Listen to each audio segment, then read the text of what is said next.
मत्स्य। पूरा नाम? मत्स्य थाटा।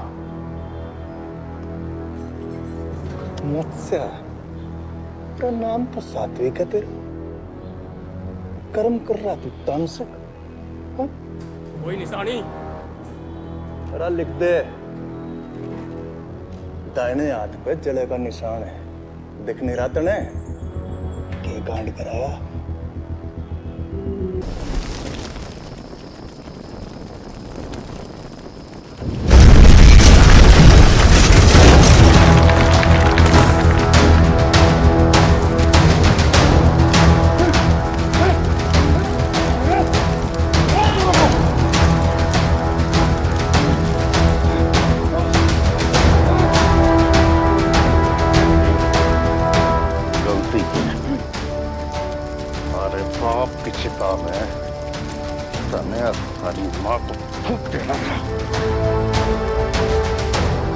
मरुस्थल की रेत को मनाली की बर्फ से ठंडा ना कर दिया ना तो नाम बदल देना जी मारा।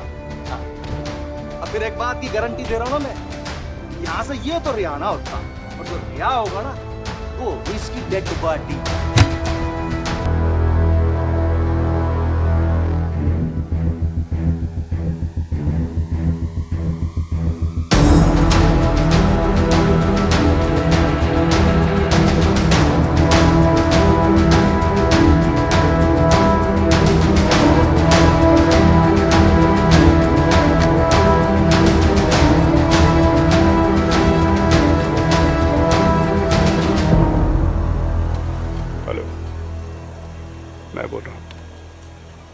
बाहर कैसे निकला बाद में बताऊंगा। फिलहाल वो करो जो कहा है।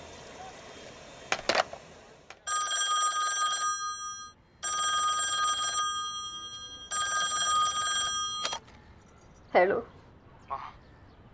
मत्स्य। उसने तने इतना मारो, सारी ऐसी हालत कर दी, तो फिर भी उस कमीने का साथ कहीं दे रही है माँ। मैं तुम्हारी ये हालत नहीं देख सकता, बस इसीलिए फूंक दियो पेट्रोल पंप। वाले को भी फूंक दूंगा। साले जो भी करना पड़े ना माँ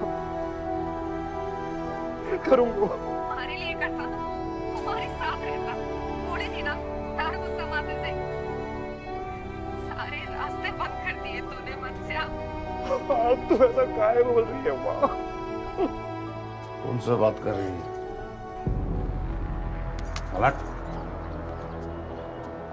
हेलो। अगर हमारी माँ को हाथ लगाया ना तो पिछली बार बच गए तो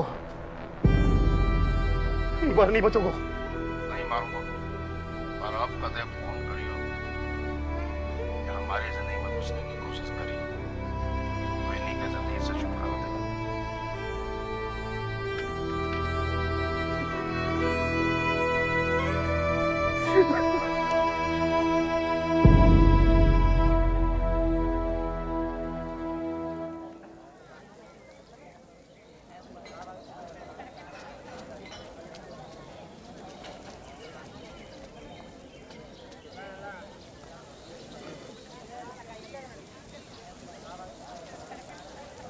रूपम महत्य बहुवतर नेत्रम महाबाहो बहुबाहु रूपादमः बहुधराम नक्षत्रकारराम दृष्टवा लोकाः प्रव्यथितास्तहम्। यानी कि विश्व रूप, श्री कृष्ण का दिव्य रूप, यानी कि समस्त संसार का स्वरूप। अर्जुन के सामने महाभारत युद्ध के पहले दिन बड़ी विचित्र दुविधा थी कि अपने शेष जनों पर कैसे प्रहार करें। तो भगवान श्री कृष्ण ने उसे अपने विश्व रूप का दर्शन कराकर कहा, देख अर्जुन, मैं समस्त संसार का स्वरूप और इस संसार को बचाना हम सब का धर्म है, इसलिए तुझे युद्ध करना ही होगा, अन्याय के अंत के लिए, धर्म की स्थापना के लिए। श्री कृष्ण के इस विश्व रूप को देखकर अर्जुन की आंखों में सहसा एक विजय भरी चमक जाग उठी और उसने ठान लिया कि वो ये महाभारत में युद्ध जीत कर ही रहेगा। कल धुलाई हमने की थी, आज सफाई तो कर। चल।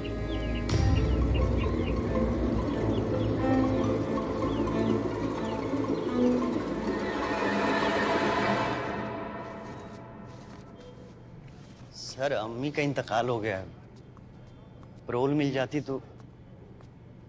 अरे अम्मी थारी चल बसी, अब वापस नहीं आएगी। दाढ़ी मारी रोज आवे, कौन बनाएगा?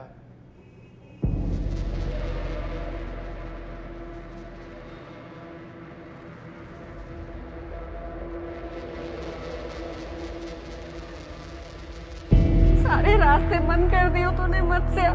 एक ही और छोरा, तेरी शकल भी ना देख पाऊंगी। सारे रास्ते बंद कर दियो तूने मत से।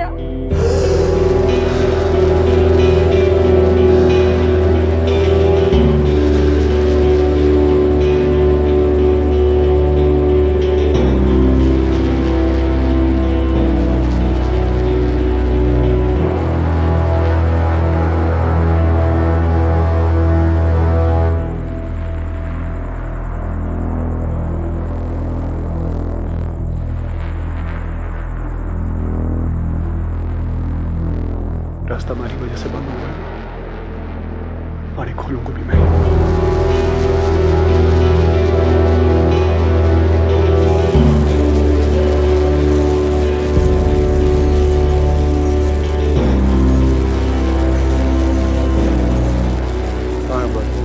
अब्बास भाई वहाँ से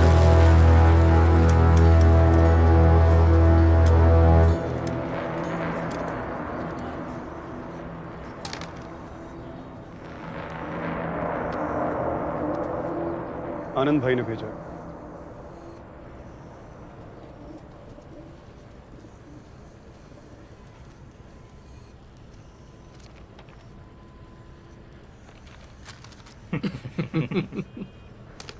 आनंद भाई के जो पैसे बनते हैं तुम पे, वो लेने आया हूं। यहाँ क्या खैरात बट रही है? नहीं देता जा, भेज देते हैं किसी भी एरिया को।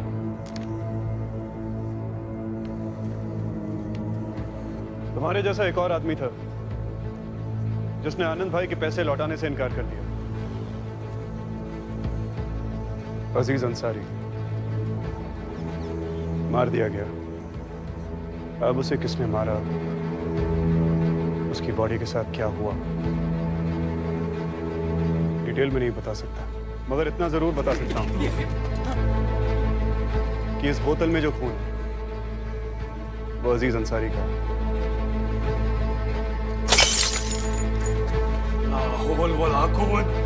पागल हो गया, ये क्या किया है? 10 मिनट में अगर मैंने आनंद भाई को फोन नहीं किया तो वो पुलिस को फोन कर देंगे। 5 मिनट में पुलिस यहाँ आ जाएगी और 15 मिनट में अपने फर्श पे कीमा घिस लो, खून साफ नहीं होगा। इन पुलिस के कुत्तों की नाक बहुत तेज होती है, सूंघ के पहचान लेंगे कि ये खून अजीज अंसारी का है और तुम उसकी मौत के जिम्मेदार।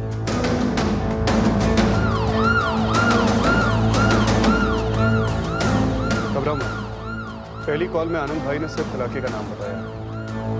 तुम्हारा पता दूसरी कॉल में बताएंगे। अब इंतखाब तुम्हारे हाथ में अब्बास, पैसे या पुलिस।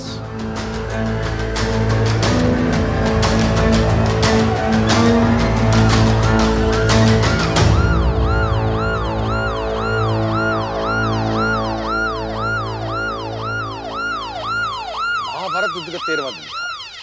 कौरवों ने पांडवों को हराने के लिए एक व्यू की रचना की जो दिखने में एकदम चक्र की तरह था।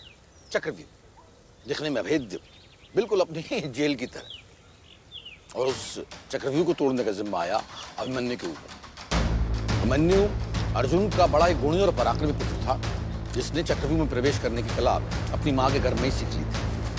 दृढ़ निश्चय करके अभिमन्यु कूद पड़ा चक्रव्यूह। इससे पहले कि पांडव चक्रव्यूह भेदने के लिए किसी पराक्रम का चयन कर पाते, अभिमन्यु आया और उसने चक्रव्यूह में जाने की अनुमति मांगी। तो साबित करना चाहता था कि वो उम्र में भले ही छोटा है, लेकिन औरों से कम नहीं।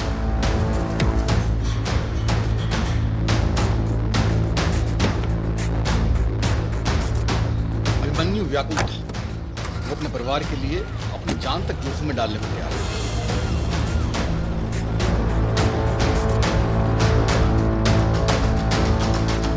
मानी ने यह निश्चय किया कि सर्वप्रथम चक्रव्यूह को निरीक्षण करेगा और पूरी तैयारी के साथ ही उस में प्रवेश करेगा और उचित समय और स्थिति के अनुसार ही चक्रव्यूह भेद कर पार करता है।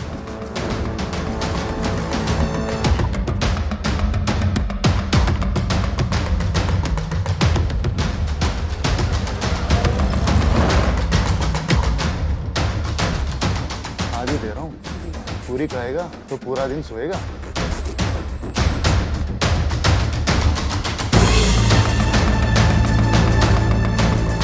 चक्रव्यूह की संरचना का पूर्ण निरीक्षण करने के बाद में अभिमन्यु तैयार था।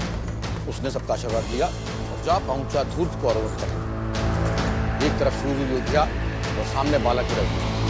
वो चक्रव्यूह की एक एक संरचना भेजता हुआ आगे।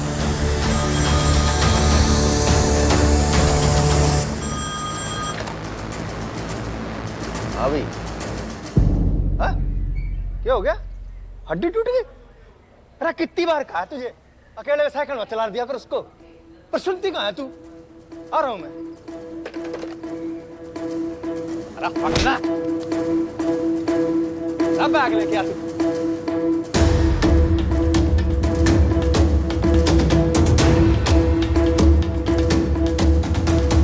अभिमन्यु पूरी सावधानी से एक एक सैनिक पर निगरानी रखे हुए था।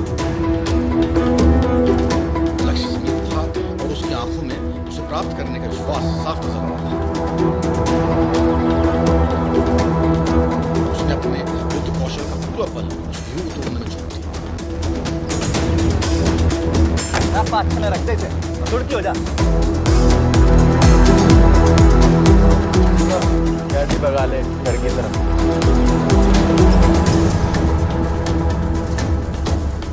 पश्चात वो समय आ गया था जब अभिमन्यु चक्रव्यूह को तोड़कर अपने उद्देश्य को पूरा करने वाला था। अभिमन्यु चक्रव्यूह की संरचना को भेदते हुए आगे बढ़ रहा था। लक्ष्य समीप था और विजयी हो जाने की उत्सुकता उसकी आंखों में साफ झलक रही थी। ऐसा लग रहा था जैसे उसने अपने पराक्रम का एक एक कण अपने युद्ध कौशल में छोड़ दिया। उसके रास्ते में जो भी आया उसके प्रहार का शिकार हुआ और चारों खाने चित हुए। शकीला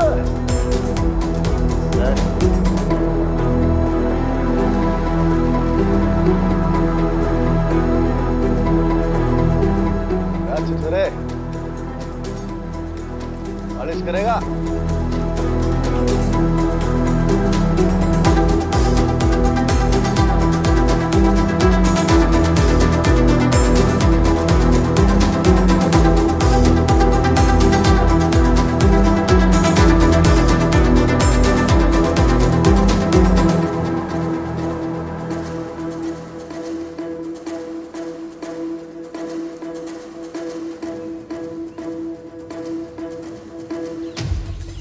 हर हर महादेव, हर हर महादेव,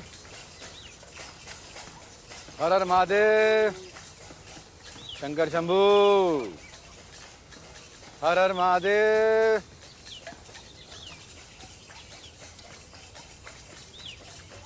हर हर महादेव।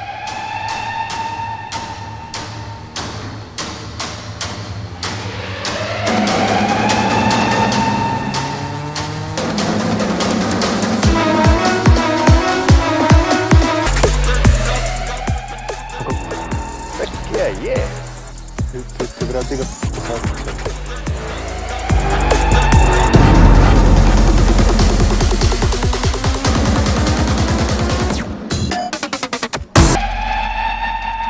सर जी, वो ब्रजेश को सुबह से डस्ट लग गया।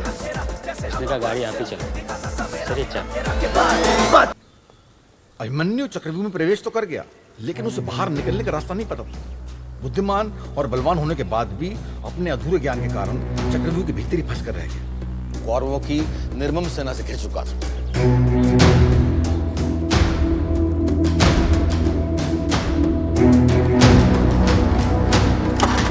एक बालक ने अभेद चक्रव्यूह के अंदर प्रवेश कर कौरवों को चेतावनी दी थी।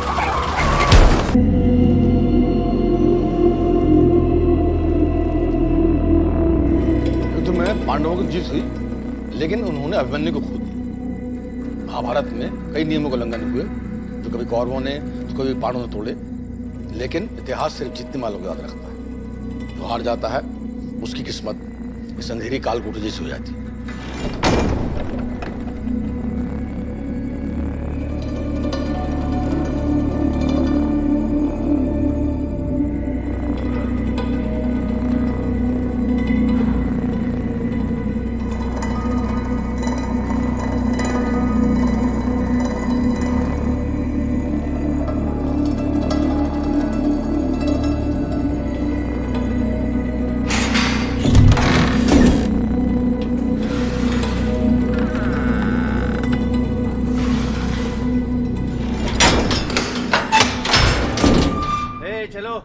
टाइम हो गया।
मीठा कर ले बच्चे।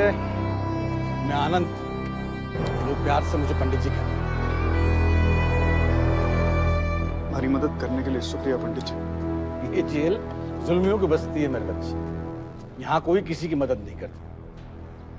जानता है ये लोग इतने प्यार से तुझे क्यों देख रहे हैं? क्योंकि तूने जेलर के मुंह से काट कर उसका अहंकार तोड़ा है, इन सब के प्रति उसके बर्ताव का बदला लिया है। योद्धाओं की कीमत तो हर कोई करता है।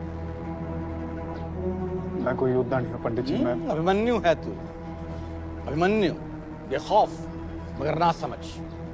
प्लानिंग तो अच्छी थी मगर प्लान अच्छा। मैंने हमारी हाँ, माँ के पास जाना है, जानता हूँ जाना है ना। पंडित जी हमारी मदद कर दो। हमारी माँ के लिए वो दिन रात मेरे मन में सोचती हुई और वो हराम जादू प्रतिशोध की ज्वाला इस कदर जला रही है, जल जल कर भी आत्मा हमें समझा रही है। मत झुलस इस अग्निकुंड में, ये आग तुझे ही पिघला रही है। मुझे बदला चाहिए पंडित जी। महाभारत का युद्ध भी अपमान का बदला ही था। भगवान विष्णु ने कृष्ण का अवतार लिया और अर्जुन की मदद की। तुझे भी इस 4 दीवारी से निकालने के लिए कोई ना कोई अवतरण जरूर होगा और उसके बाद शुरू होगा मत्स्य कांड।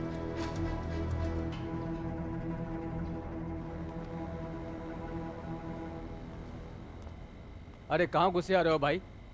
आज रेस्टोरेंट बंद है, कल आ जाओ। जाओ। आनंद ने भेजा। आनंद पंडित? रुको बाहर।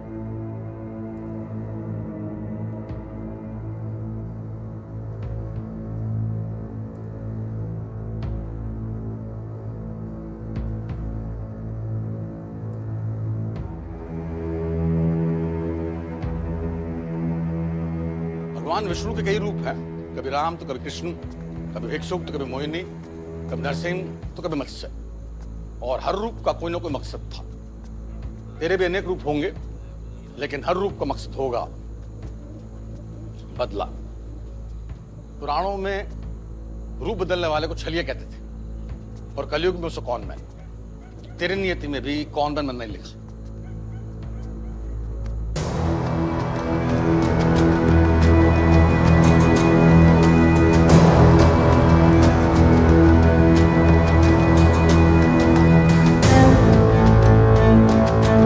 ठीक है सब।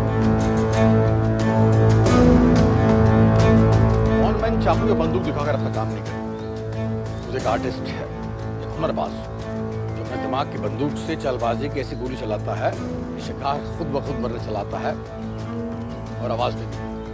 पंडित जी, ये कॉनमैन बनते कैसे? कड़ी तपस्या, परिश्रम और ट्रेनिंग से। ट्रेनिंग इस कलमोही जेल में?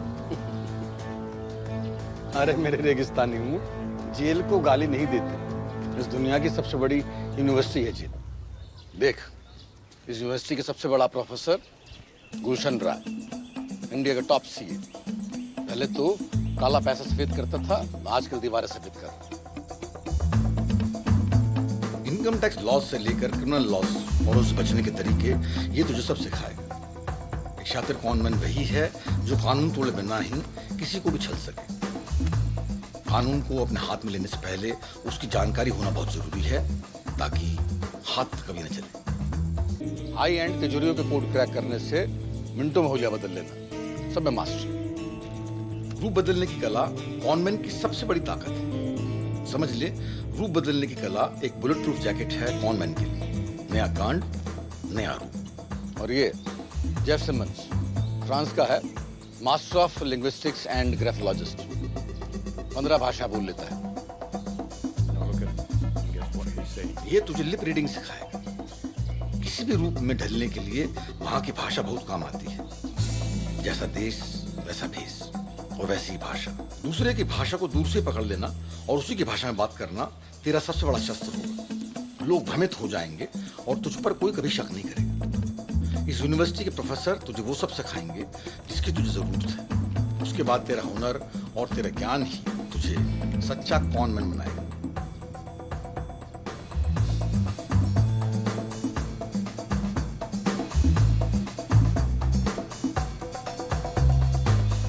किसी को जान से मारना बदला नहीं बल्कि मुक्ति है।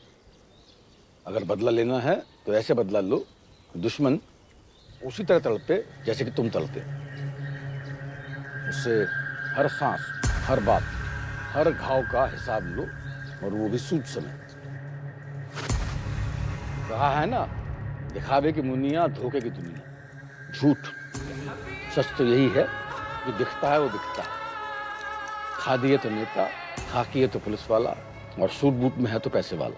तुझे भी अपना रूप रंग बदलना होगा मत्स्य। और मत्स्य कांड की शुरुआत का पहला अध्याय शुरू करना होगा मेरठ से।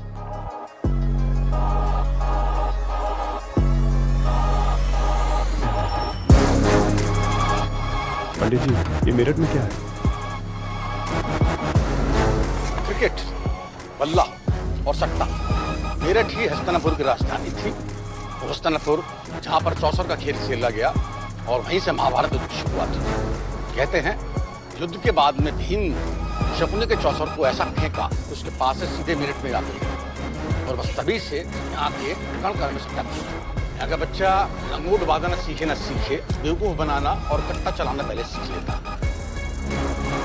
तू समझ ले कि क्रिकेट के सट्टे की राजधानी है, और देश में क्रिकेट का सट्टा सबसे ज्यादा ही खेले जाते हैं।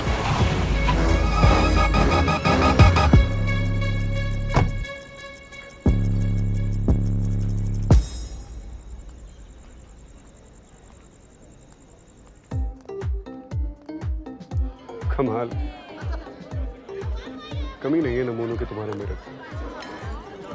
ये राजू भैया है, मेरठ के न्यूटन है। इनके जैसी वीडियो कोई नहीं बनाता है। यहाँ के सबसे फेमस पार्ट टाइम शादी वीडियो वाले। Part time? हाँ, वो फुल टाइम सरदाना केबल में नौकरी करते हैं ना।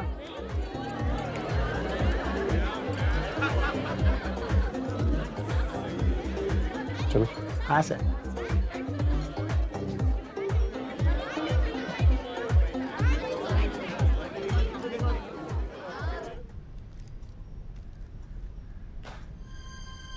देख क्या रहे हो? असली है? नहीं सर जी, ऐसी कोई बात नहीं है। दरअसल इतना बड़ा नोट बहुत दिनों बाद देखा ना मैंने। बताइए क्या पेश करूं? विस्की या रम? ना राम ना बिस्की। अच्छा, मैं समझ गया सर। बताइए, रूपा, मीना, शीना, रियाना, दीपा।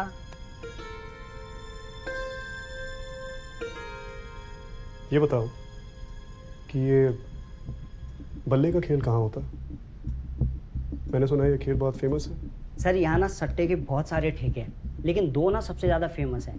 एक है अपना ये जो केतन भाई चलाते हैं, आदर्श, और दूसरा है ओएसिस जिसको अपने वो सूरी भाई चलाते हैं। लेकिन मेरी बात मानो ना आप, तो आप जाना आदर्श, क्योंकि ना पैसा कमाने से ज़्यादा इम्पोर्टेंट है आप जिंदा रहो। जिंदा रहो? क्यों? ऐसा क्या खास है ओएसिस में? दरअसल ऐसा कुछ है नहीं, बट बड़े काम की जगह है सर वो। लेकिन उसका जो मालिक है ना, सूरी सक्सेना, साक्षात यमराज है सर वो। अगर पैसे के लेन देन में थोड़ी सी भी ऊंच नीच हो गई ना, तो वापस जिंदा नहीं आने देगा रामजादा। एक बार एक आदमी टाइम पर पैसा नहीं लौटा पाया, तो उसके आदमियों ने उसे कुत्ते की तरह मारा, और जब वसूली उसके घर बेच के भी पूरी नहीं हुई ना, तो उसको बांध के ले गए अस्पताल।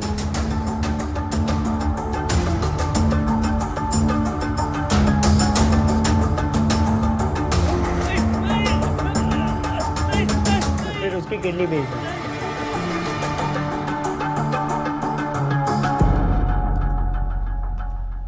है कहाँ इस यमराज का यमलोक?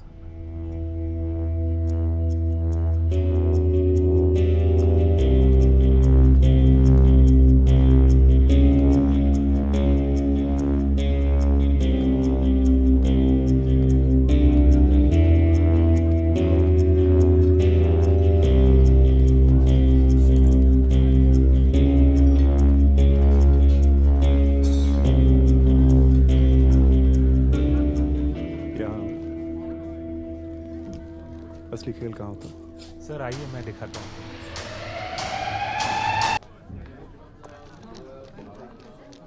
$5 lakhs for me.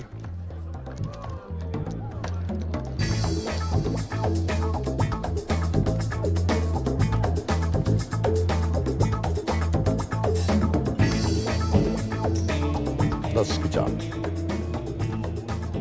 10 की चाल। वापस 10 की। 20 की चाल सर। 20 की मेरी।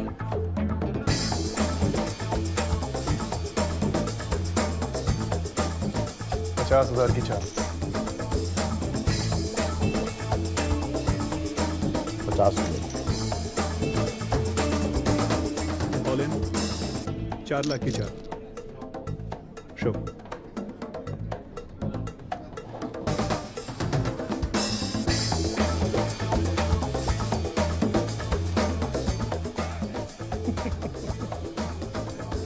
क्या बात है सर, कमाल के पत्ते हैं, गुलाम की ट्रेन।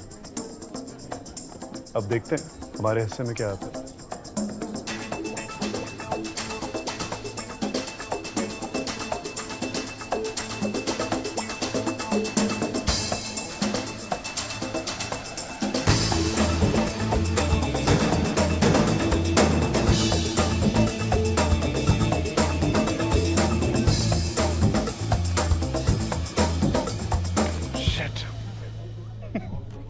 गलती मेरी है सर, मुझे आपके साथ खेलना ही नहीं चाहिए था। आप वाकई में मेरिट के बादशाह हैं, आपसे जीतना मुमकिन नहीं है।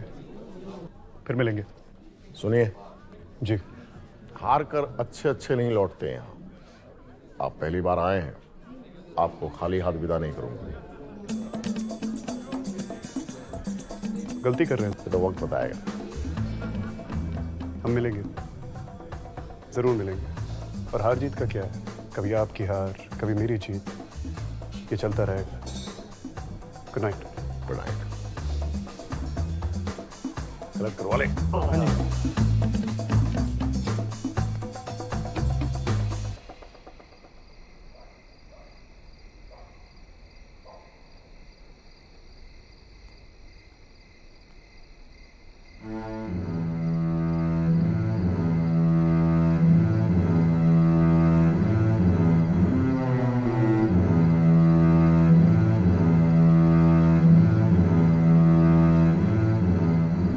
सूरी और मैं बचपन के दोस्त थे, एक ही गांव के। सोचा मिलकर धंधा करेंगे। यही सोचकर मैं उसे मेरठ लेकर आया। उसे धंधे की पूरी एबीसीडी सिखाई, उसे पैसा और उस दोनों कमाना सिखाया। लेकिन एक दिन उस कुत्ते ने मेरी पीठ में छुरा घोंपा, धोखे से मेरा सब कुछ छीन कर मुझे कंगाल कर दिया। मेरी बीवी के खून के इल्जाम में मुझे जेल भिजवा दिया।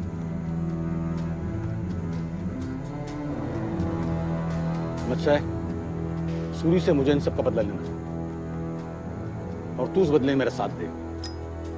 हम दोनों मिलकर सूरी के लंका को दहन कर देंगे और मेरे बदले से खुलेगा तेरे बदले का रास्ता।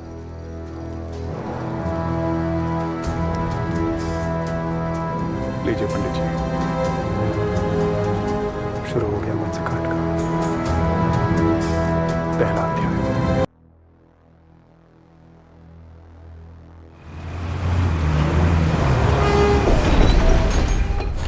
नाम? मत्स्य। पूरा नाम? मत्स्य थाटा। मत्स्य का नाम तो सात्विक है तेरा, कर्म कर रहा तू तामसिक। कोई निशानी? अरे लिख दे, दाहिने हाथ पे जले का निशान है।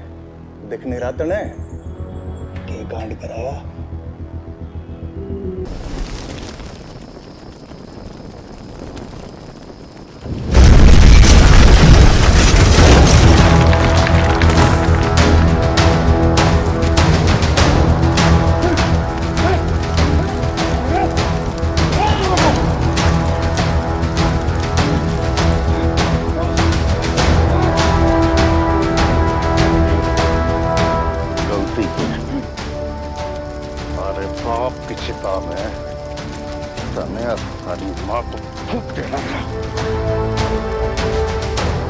ये मरुस्थल की रेत को मनाली की बर्फ से ठंडा ना कर दिया ना तो नाम बदल देना जी मारा।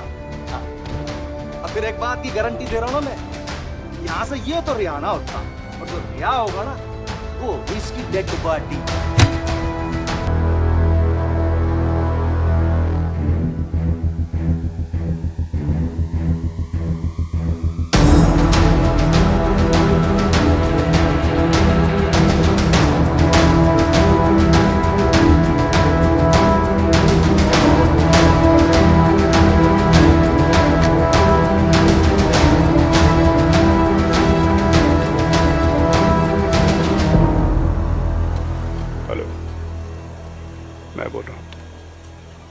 बाहर कैसे निकला बाद में बताऊंगा। फिलहाल वो करो जो कहा है।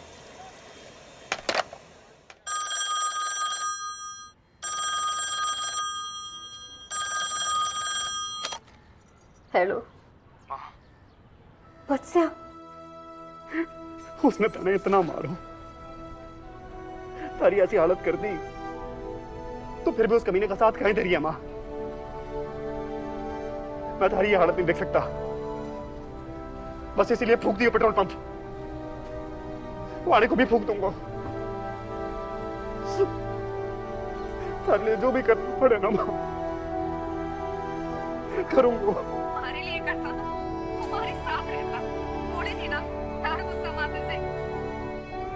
सारे रास्ते बंद कर दिए तूने मत्स्य। आप तो ऐसा काहे बोल रही है मां? कौन सा बात कर रही है? अलर्ट। हेलो। अगर हमारी माँ को हाथ लगाया ना तो पिछली बार बच गए तो एक बार नहीं बचोगे। नहीं मारूंगा, पर आप कदे फोन करियो या हमारी जिंदगी में घुसने की कोशिश करी तो इन्हीं का जिंदगी से छुटकारा देगा।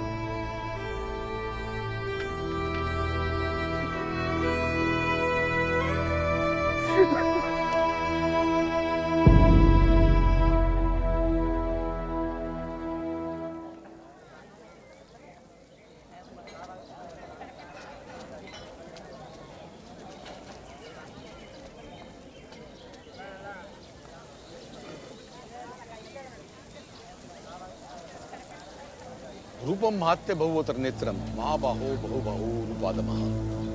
बहुधराम नक्षत्रकारणाम दृष्ट्वा लोकाः प्रव्यथितास्तम, यानी कि विश्व रूप श्री कृष्ण का दिव्य रूप, यानी कि समस्त संसार का स्वरूप। अर्जुन के सामने महाभारत युद्ध के पहले दिन बड़ी विचित्र दुविधा थी कि अपने शेष जनों पर कैसे प्रहार करें।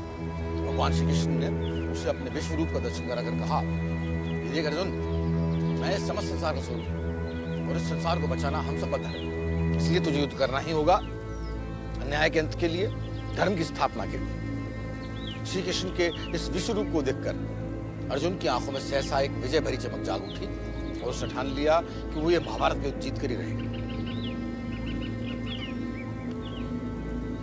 कल धुलाई हमने की थी, आज सफाई तो कर। चल।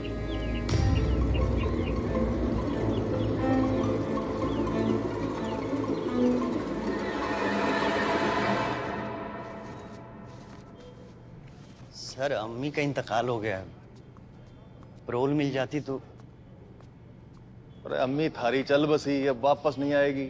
दाढ़ी मारी रोज आवे, कौन बनाएगा?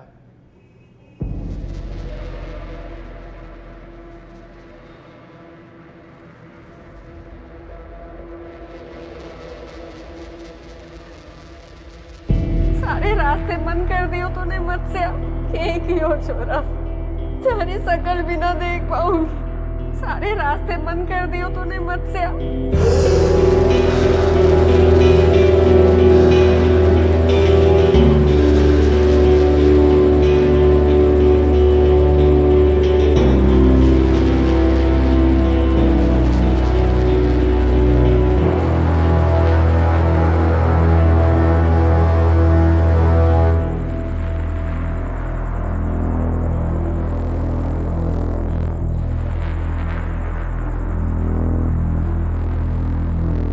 रास्ता हमारी वजह से बंद हुआ है, और एक खोलूं को भी मैं।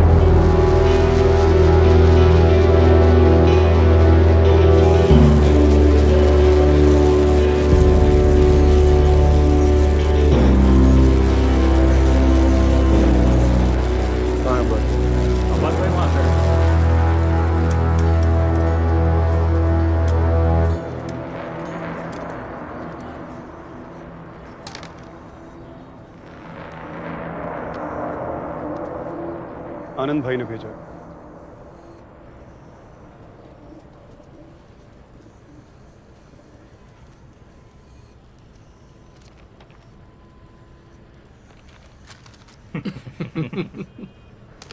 आनंद भाई के जो पैसे बनते हैं तुम पे, तो लेने आया हूं। यहाँ क्या खैरात बट रही है?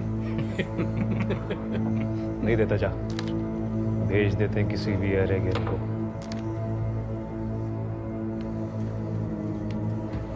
तुम्हारे जैसा एक और आदमी था जिसने आनंद भाई के पैसे लौटाने से इनकार कर दिया।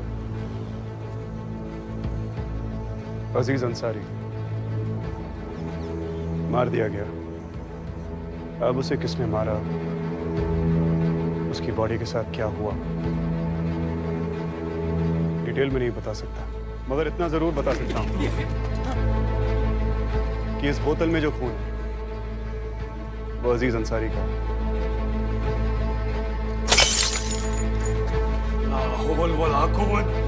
पागल हो गया, ये क्या किया? 10 मिनट में अगर मैंने आनंद भाई को फोन नहीं किया तो वो पुलिस को फोन कर देंगे। 5 मिनट में पुलिस यहाँ आ जाएगी और 15 मिनट में अपने फर्श पे क्यों ना घिस लो, खून साफ नहीं होगा। इन पुलिस के कुत्तों की नाक बहुत तेज होती है, सूंघ के पहचान लेंगे कि ये खून अजीज अंसारी का है और तुम उसकी मौत के जिम्मेदार।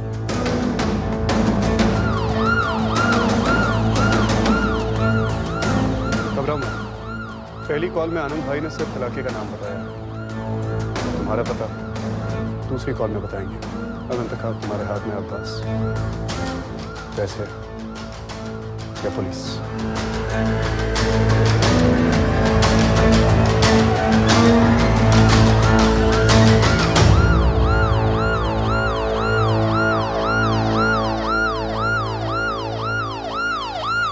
महाभारत युद्ध का 13वां दिन था।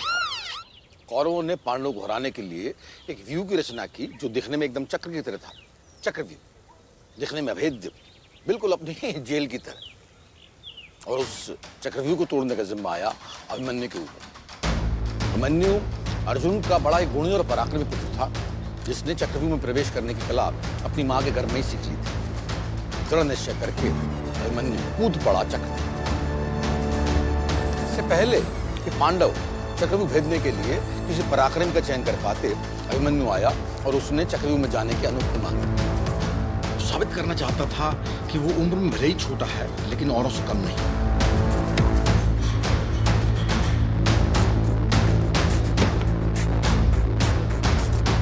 अभिमन्यु व्याकुल था। वो अपने परिवार के लिए अपनी जान तक जोखिम में डालने को तैयार था।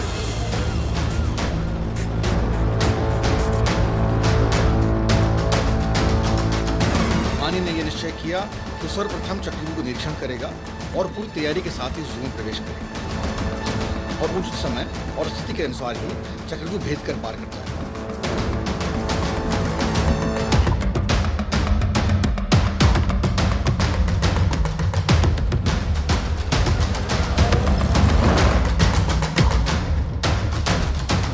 आगे दे रहा हूँ, पूरी कहेगा तो पूरा दिन सोएगा।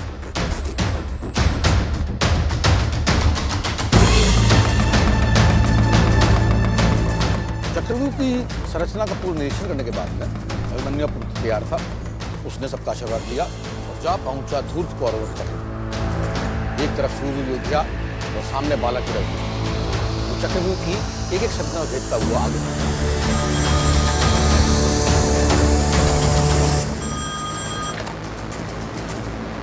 हाँ भाई, हाँ? क्या हो गया? हड्डी टूट गई? अरे कितनी बार कहा तुझे अकेले साइकिल में चला दिया कर उसको। पर सुनती कहाँ है तू? आ रहा हूं मैं। अरे पकड़ा, अब बैग लेके आ तू।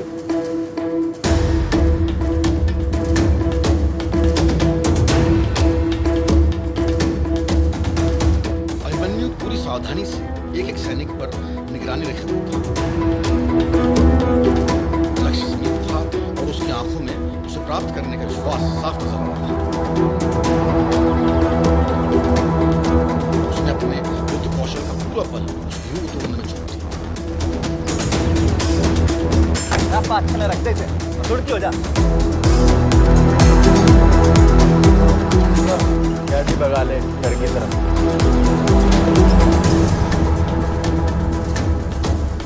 पश्चात वो समय आ गया था जब अभिमन्यु चक्रव्यूह को तोड़कर अपने उद्देश्य को पूरा करने वाला था। अभिमन्यु चक्रव्यूह की संरचना को भेदता हुआ आगे बढ़ रहा था। लक्ष्य समीप था और विजयी हो जाने की उत्सुकता उसकी आंखों में साफ से दिखी। ऐसा लग रहा था जैसे उसने अपने पराक्रम का एक एक कण अपने युद्ध कौशल में छोड़ दिया। उसके रास्ते में जो भी आया उसके प्रहार का शिकार हुआ और चारों खाने चित्त हुए। शकीला,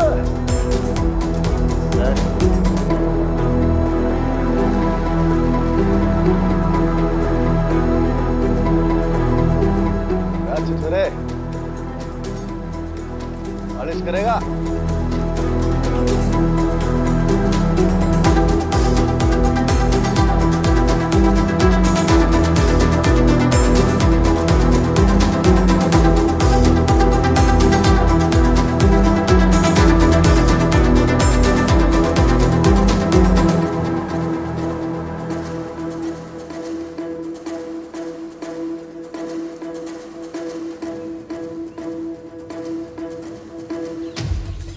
हर हर महादेव, हर हर महादेव, हर हर महादेव, शंकर शंभू, हर हर महादेव,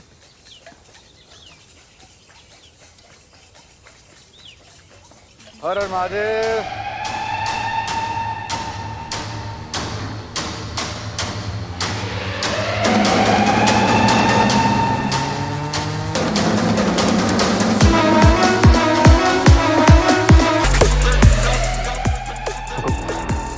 क्या है ये?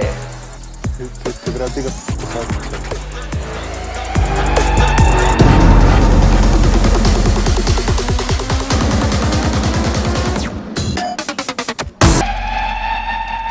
सर जी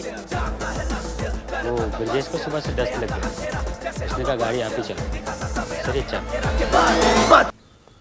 अभिमन्यु चक्रव्यूह में प्रवेश तो कर गया, लेकिन उसे बाहर निकलने का रास्ता नहीं पता था। बुद्धिमान और बलवान होने के बाद भी अपने अधूरे ज्ञान के कारण चक्रव्यूह के भीतर ही फंस कर रह गया। कौरवों की निर्मम सेना से घिर चुका था।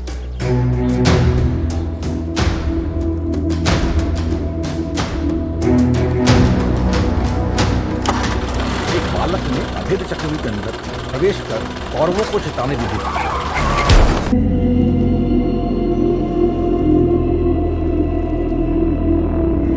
युद्ध में पांडवों की जीत हुई, लेकिन उन्होंने अभिमन्यु को खो दिया। महाभारत में कई नियमों का उल्लंघन हुए, जो कभी कौरवों ने तो कभी पांडवों ने तोड़े, लेकिन इतिहास सिर्फ जीतने वालों को याद रखता है। जो हार जाता है उसकी किस्मत इस अंधेरी कालकोठरी जैसी हो जाती है।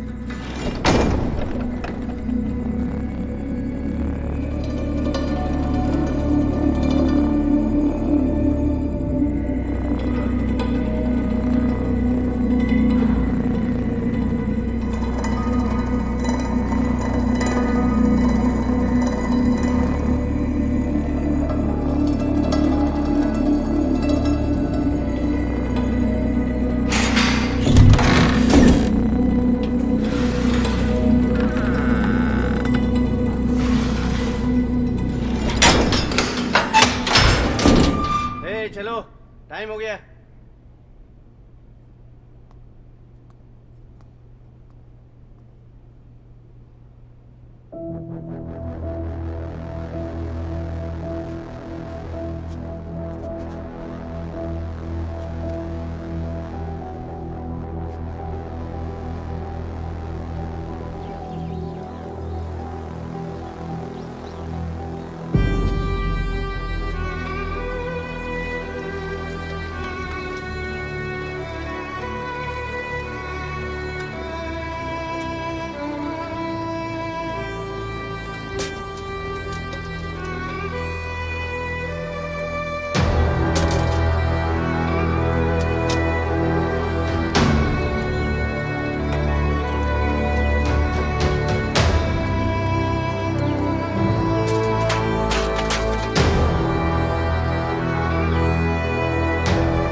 मीठा कर ले बच्चे। मैं आनंद, लोग प्यार से मुझे पंडित जी कहते हैं। हमारी मदद करने के लिए शुक्रिया पंडित जी। ये जेल जुल्मियों की बस्ती है मेरे बच्चे। यहाँ कोई किसी की मदद नहीं करता। जानता है ये लोग इतने प्यार से तुझे क्यों देख रहे हैं? क्योंकि तूने जेलर के मुंह से काट कर उसका अहंकार तोड़ा है, इन सब के प्रति उसके बर्ताव का बदला लिया है। योद्धाओं की कीमत तो हर कोई करता है। मैं कोई योद्धा नहीं हूँ पंडित जी। मैं अभिमन्यु है तू, अभिमन्यु। बेखौफ मगर ना समझ। प्लानिंग तो अच्छी थी मगर प्लान अच्छा था। मन ने मारी। हाँ, माँ के पास जाना है, जानता हूँ, जाना है ना। पंडित जी, पंडित जी हमारी मदद कर दो। हमारी माँ के लिए वो दिन रात मेरे बारे में सोचती हुई और वो हराम जादू प्रतिशोध की ज्वाला इस कदर जला रही है, जल जल कर भी आत्मा हमें समझा रही है। मत झुलस इस अग्निकुंड में, ये आग तुझे ही पिघला रही है। मुझे बदला चाहिए पंडित जी। महाभारत का युद्ध भी अपमान का बदला ही था। भगवान विष्णु ने कृष्ण का अवतार लिया और अर्जुन की मदद की। तुझे भी इस 4 दिवारी से निकालने के लिए कोई ना कोई अवतार जरूर होगा और उसके बाद शुरू होगा मत्स्य कांड।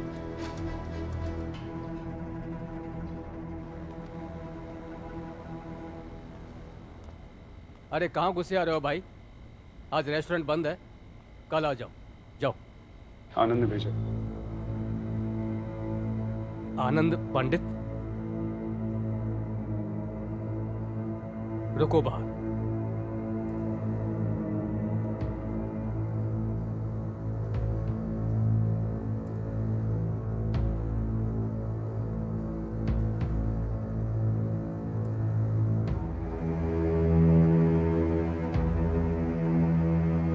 भगवान विष्णु के कई रूप हैं, कभी राम तो कभी कृष्ण, कभी भिक्षुक तो कभी मोहिनी, कभी नरसिंह तो कभी मत्स्य, और हर रूप का कोई ना कोई मकसद था। तेरे भी अनेक रूप होंगे, लेकिन हर रूप का मकसद होगा बदला। पुराणों में रूप बदलने वाले को छलिया कहते थे, और कलयुग में उसे कॉनमैन। तेरी नियति में भी कॉनमैन बनना ही लिखा।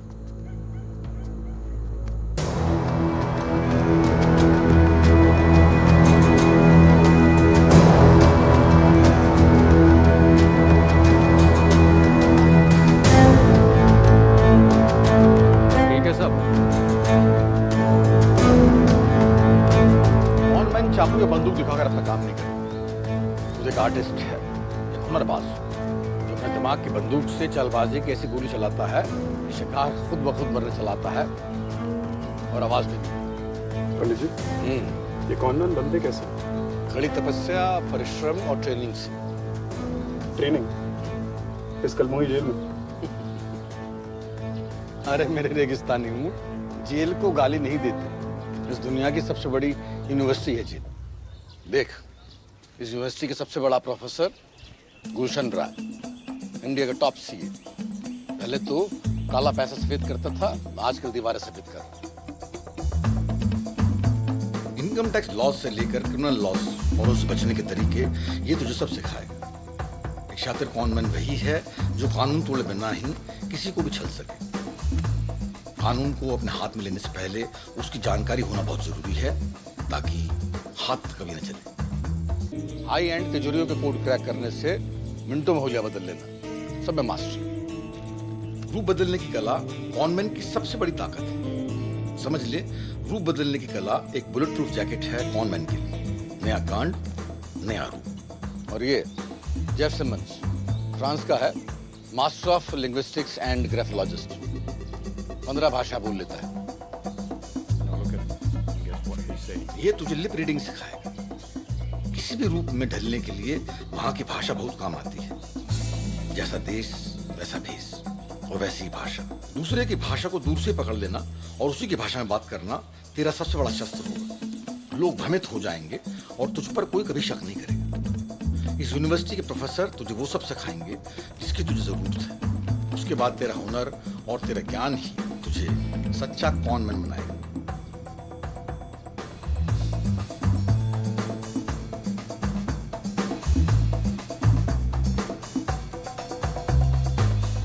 किसी को जान से मारना बदला नहीं बल्कि मुक्ति है। अगर बदला लेना है तो ऐसे बदला लो, दुश्मन उसी तरह तड़पे जैसे कि तुम तड़पते। उससे हर सांस, हर बात, हर घाव का हिसाब लो, और वो भी सूद समय। कहा है ना, दिखावे की मुनिया, धोखे की दुनिया। झूठ। सच तो यही है, जो दिखता है वो दिखता है। खादी है तो नेता, खाकी है तो पुलिस वाला, और सूट बूट में है तो पैसे वाला। तुझे भी अपना रूप रंग बदलना होगा मत्स्य, और मत्स्य कांड की शुरुआत का पहला अध्याय शुरू करना होगा मेरठ से।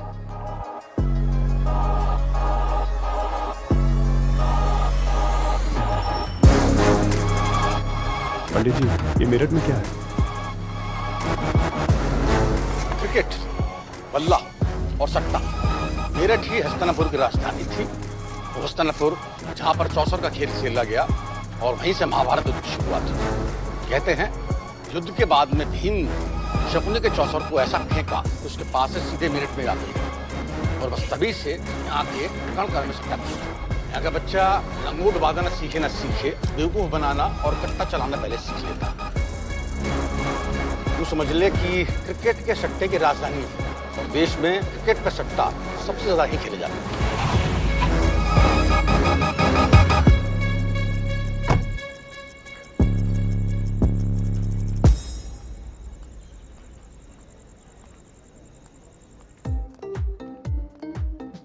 कमाल, कमी नहीं है नमूनों के तुम्हारे मेरठ में। ये राजू भैया है, मेरठ के न्यूटन है। इनके जैसी वीडियो कोई नहीं बनाता है। यहाँ के सबसे फेमस पार्ट टाइम शादी वीडियो वाले। Part time? हाँ, वो फुल टाइम सरदाना केबल में नौकरी करते हैं ना।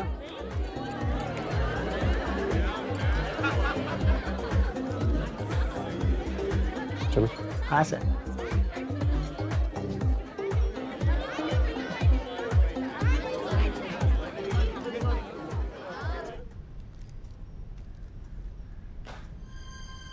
देख क्या रहे हो? असली? नहीं सर जी, ऐसी कोई बात नहीं है। दरअसल इतना बड़ा नोट बहुत दिनों बाद देखा ना मैंने। बताइए क्या पेश करूं? विस्की या रम? रम ना विस्की। अच्छा, मैं समझ गया सर। बताइए, रूपा, मीना, शीना, रियाना, दीपा।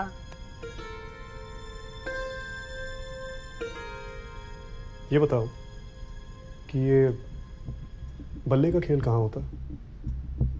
मैंने सुना है ये खेल बहुत फेमस है। सर यहाँ ना सट्टे के बहुत सारे ठेके हैं, लेकिन दो ना सबसे ज़्यादा फेमस हैं। एक है अपना ये जो केतन भाई चलाते हैं, आदर्श, और दूसरा है ओएसिस जिसको अपने वो सूरी भाई चलाते हैं। लेकिन मेरी बात मानो ना आप, तो आप जाना आदर्श, क्योंकि ना पैसा कमाने से ज़्यादा इम्पोर्टेंट है आप जिंदा रहो। जिंदा रहो? क्यों? ऐसा क्या खास है ओएसिस में? दरअसल ऐसा कुछ है नहीं, बट बड़े काम की जगह है सर वो। लेकिन उसका जो मालिक है ना, सूरी सक्सेना, साक्षात यमराज है सर वो। अगर पैसे के लेन देन में थोड़ी सी भी ऊंच नीच हो गई ना, तो वापस जिंदा नहीं आने देगा रामजादा। एक बार एक आदमी टाइम पर पैसा नहीं लौटा पाया तो उसके आदमियों ने उसे कुत्ते की तरह मारा, और जब वसूली उसके घर बेच के भी पूरी नहीं हुई ना, तो उसको बांध के ले गए अस्पताल।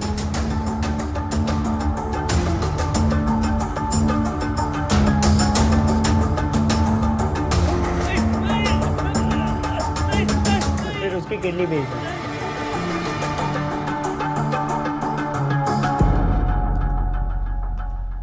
है कहाँ इस यमराज का यमलोक?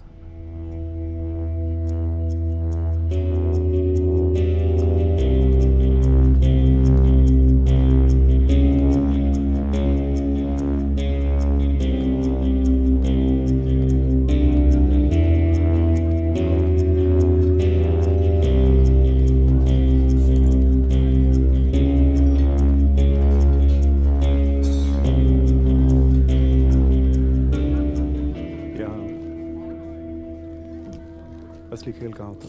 सर आइए मैं दिखाता हूँ।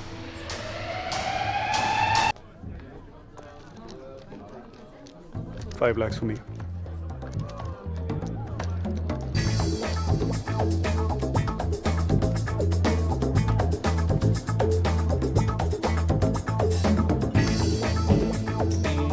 दस की चाल। 10 की चाल। वापस 10 की। 20 की चाल सर। 20 की मेरी।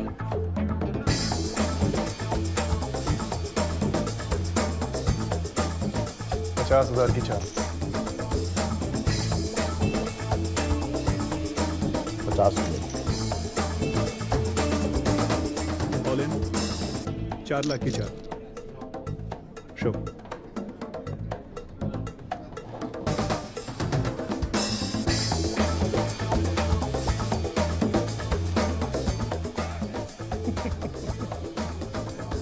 क्या बात है सर, कमाल के पत्ते हैं, गुलाम की ट्रेन। अब देखते हैं हमारे हिस्से में क्या आता है।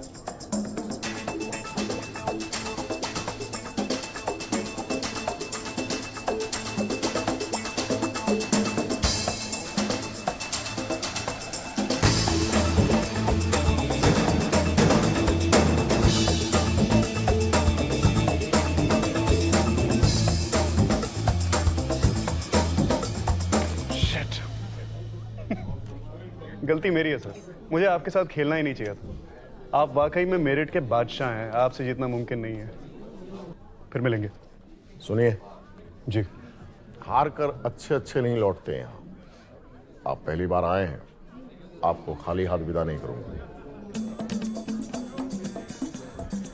गलती कर रहे हैं।